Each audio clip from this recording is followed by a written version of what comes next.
27 ફેબ્રુઆરીથી રાજ્યભરમાં બોર્ડની પરીક્ષાનો હવે પ્રારંભ થવા જઈ રહ્યો છે ત્યારે અમદાવાદ શહેર અને ગ્રામ્યમાં 1,65,986 વિદ્યાર્થીઓ પરીક્ષા આપવાના છે।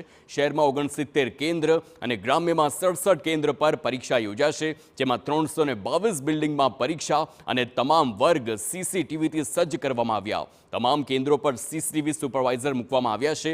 આ સાથે જ અમદાવાદ શહેરમાં એક પણ સંવેદનશીલ કેન્દ્ર નહીં હોવાનું પણ સામે આવ્યું છે। અર્બન હેલ્થ સેન્ટર સાથે સંકલન કરી શાળાઓમાં ફર્સ્ટ એડ કિટ પણ મોકલવામાં આવી છે। પરીક્ષામાં વીજ પુરવઠો ખોરવાય નહીં તે માટે પણ તકેદારીના પગલાં લેવામાં આવ્યા છે। વિદ્યાર્થીઓ ક્યાંય અટવાય નહીં તે માટે જરૂરી સૂચનાઓ અપાઈ છે। બોર્ડની એસઓપી મુજબ તમામ તૈયારીઓ પૂર્ણ કરી દેવાઈ છે। સ્ટ્રોંગ રૂમ પર પણ પોલીસ બંદોબસ્ત અને કેન્દ્ર પરીક્ષાનું છે તેના ઉપર પણ પોલીસ બંદોબસ્તની વ્યવસ્થા થઈ ગઈ છે।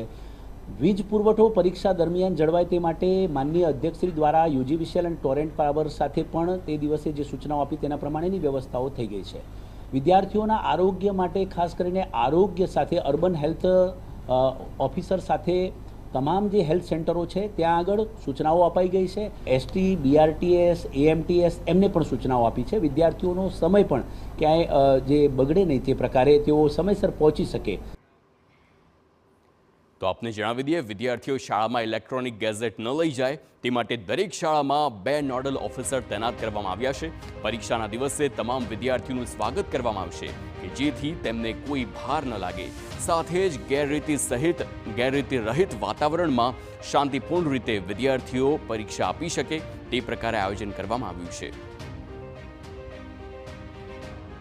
સંપૂર્ણ જિલ્લા તંત્ર અત્યારે પરીક્ષા માટે સુસજ્જ થયેલું છે।